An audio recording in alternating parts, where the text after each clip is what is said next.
Breaking news తెల్ల ration కార్డులు ఉన్న వారికి తెలంగాణ సర్కార్ గుడ్ న్యూస్ చెప్పింది. మరో ఎన్నికల హామీని అమలు చేసేందుకు రెడీ అవుతోంది. ఇందులో భాగంగా తెల్ల రేషన్ కార్డుదారులకు జనవరి 2025 నుంచి సన్నబియ్యం ఇచ్చేందుకు సర్కార్ పనులు మొదలుపెట్టింది. ఈ మేరకు రాష్ట్ర పౌర సరఫరాల శాఖ మంత్రి ఉత్తమ్ కుమార్ రెడ్డి ఓ ప్రకటన చేశారు.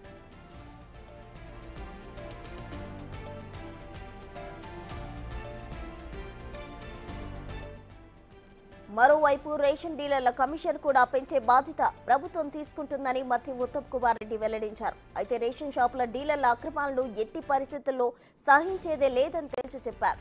అటు ఖాళీగా ఉన్న 1629 రేషన్ షాపులకు కొత్తగా డీలర్లను నియమించేందుకు చర్యలు తీసుకుంటామన్నారు.